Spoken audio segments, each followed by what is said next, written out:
اس کہانی میں ماہی گیر کو جن کھانے لگتا ہے اور ماہی گیر کیسے چالاکی سے جن کو دوبارہ بوتل میں بند کرتا ہے۔ بہت ہی دلچسپ کہانی ہے یہ کہانی ایک بہت ہی غریب ماہی گیر مچھلیاں پکڑنے والا اور اس کی بیوی کی ہے۔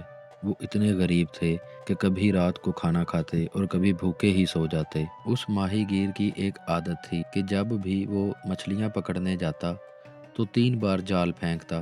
اگر 3 بار جال پھینک کر اس میں کچھ آ جاتا تو وہ گھر لے آتا یا اس کو بیچ کر اپنا گزارا کر لیتا۔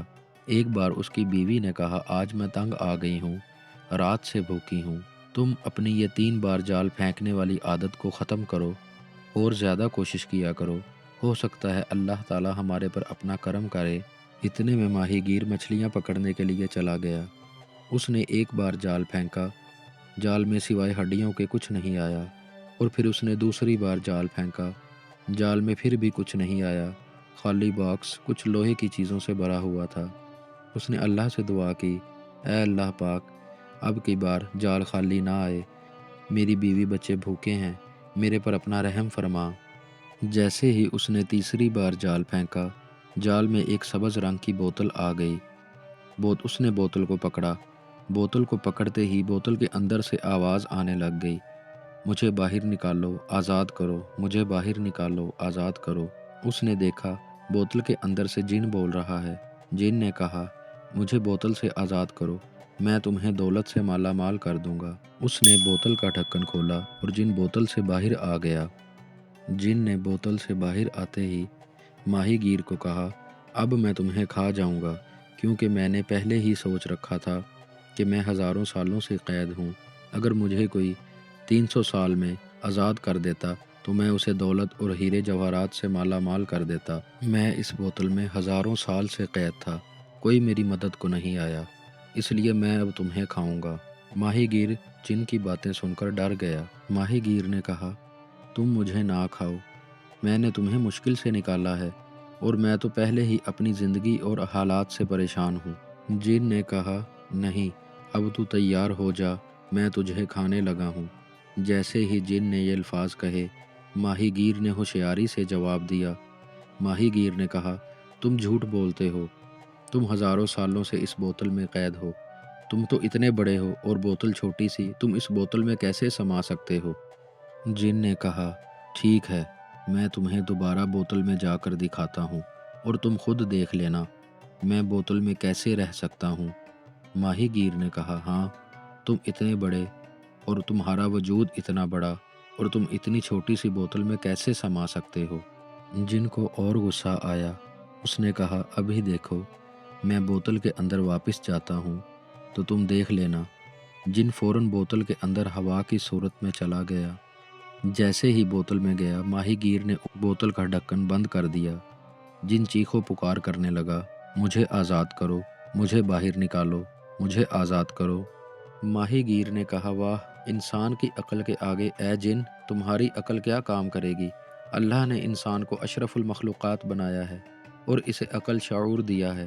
جن نے کہا، اے ماہی گیر میرے دوست، مجھے ایک دفعہ چھوڑ دو، میں تمہاری ہر خواہش پوری کروں گا، مجھ پر احسان کر دو۔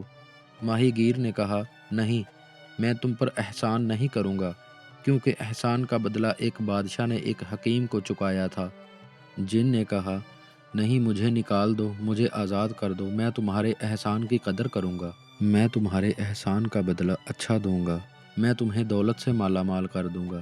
ماہی گیر نے کہا، میں تمہیں ایک کہانی سناتا ہوں، پھر تم احسان کا بدلہ دیکھنا کیسے چکانا ہے۔ جن نے کہا، ٹھیک ہے، سناؤ۔ ماہی گیر نے جن کو کہانی سنانا شروع کی کہ کسی ملک میں ایک بادشاہ تھا، بہت اعلیٰ سلطنت تھی اور وہ بہت خوبصورت بادشاہ تھا۔ اس کا ایک وزیر غدار تھا۔ وہ وزیر بادشاہ کو چوری چوری تھوڑا تھوڑا زہر دیتا، بادشاہ کی خوبصورتی ختم ہو جائے اور اس کے چہرے پر داغ اور دھبے بن جائیں۔ بادشاہ بہت پریشان تھا کہ میں کیوں دن بدن بدصورت ہو رہا ہوں۔ وزیر روز بادشاہ کو زہر دیتا۔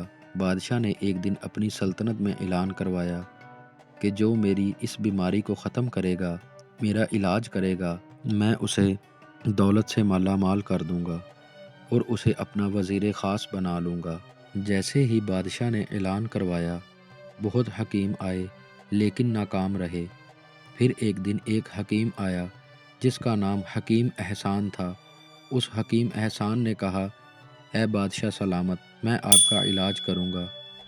بادشاہ نے کہا، تم میرا علاج کرو گے تو میں تمہیں دولت سے مالا مال کر دوں گا اور تمہیں وزیر خاص بنا لوں گا۔ بادشاہ کی یہ بات وزیر کو ہضم نہیں ہو رہی تھی۔ وہ حسد کر رہا تھا۔ وہ چاہتا تھا کہ بادشاہ مر جائے اور میں اس کی ساری سلطنت پر قابض ہو جاؤں۔ بادشاہ نے حکیم سے کہا، تم علاج شروع کرو، اور اس نے علاج کے لیے دوائی تیار کی۔ وہ دوائی لے کر بادشاہ کے پاس آیا اور اس نے بادشاہ سے کہا کہ بادشاہ سلامت، یہ دوائی آپ اپنے چہرے پر لگا کر باغیچے میں چہل قدمی کریں۔ سورج کی گرمی سے آپ کو پسینہ آئے گا، اور جب آپ کے ماتھے پر پسینہ آنا شروع ہوگا تو یہ دوائی اپنا اثر شروع کر دے گی اور انشاءاللہ آپ کو بہت جلد شفا ہو جائے گی۔ دوائی کے کچھ دنوں کے استعمال کے بعد بادشاہ بالکل ٹھیک ہو گیا، صحت یاب ہو گیا۔ بادشاہ نے حکیم کو دستار مبارک سے اس کی دستار بندی کی اور اسے اپنا وزیر خاص بنانے کا فیصلہ کیا اور دولت انعامات سے نوازا۔ حکیم نے خوش ہو کر بادشاہ سے عرض کی، اے بادشاہ سلامت، میں آپ کے لیے ایک اور تحفہ لے کر آؤں گا۔ میں اسے تیار کر رہا ہوں جس سے آپ 25 سال کے جوان لگیں گے اور آپ کے سر کے بال، داڑھی کے بال کالے ہو جائیں گے۔ آپ بہت خوبصورت اور حسین لگیں گے۔ حکیم چلا گیا۔ یہ باتیں پاس کھڑا وزیر بھی سن رہا تھا۔ وزیر نے اپنے ایک سپاہی سے کہا کہ تم جاؤ، حکیم کا پیچھا کرو اور جیسے ہی وہ دوائی بنا لے اس دوائی میں زہر ملا دینا۔ حکیم دوائی تیار کر کے بادشاہ کے دربار میں حاضر ہوا۔ یہ آپ پئیں گے تو آپ فوراً جوان ہو جائیں گے۔ جیسے ہی بادشاہ اس دوائی کو پینے لگا، وزیر نے فوراً روک دیا۔ بادشاہ سلامت، رک جائیں، اس میں زہر ہے۔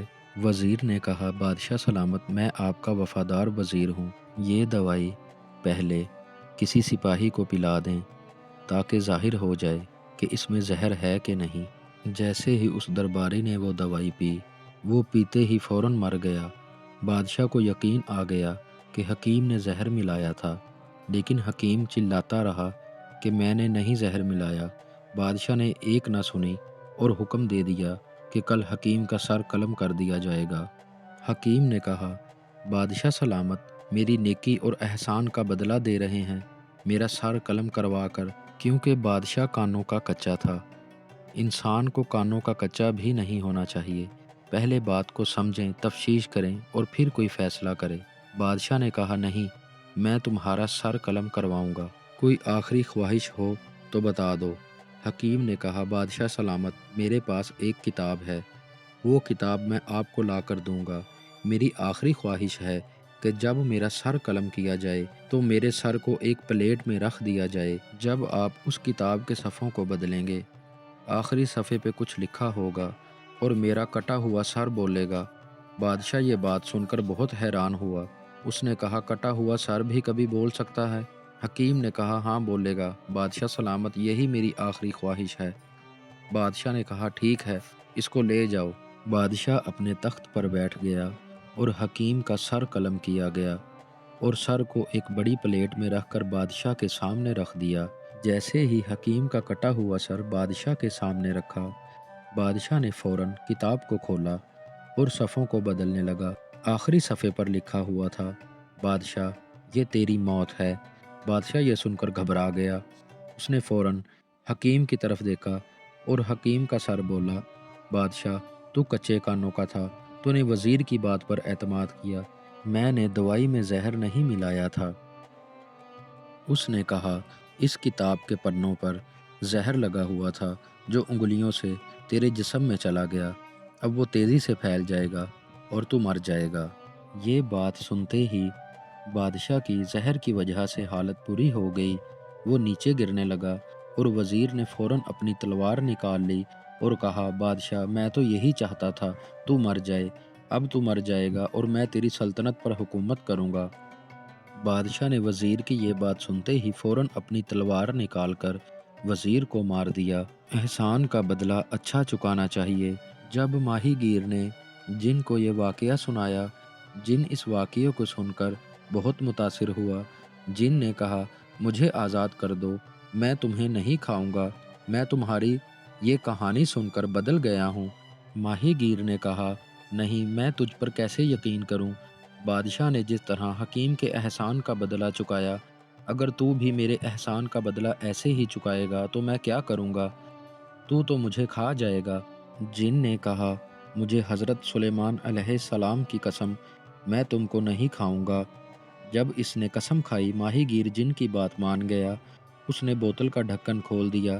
جیسے ہی جن باہر آیا، ماہی گیر ڈرنے لگا۔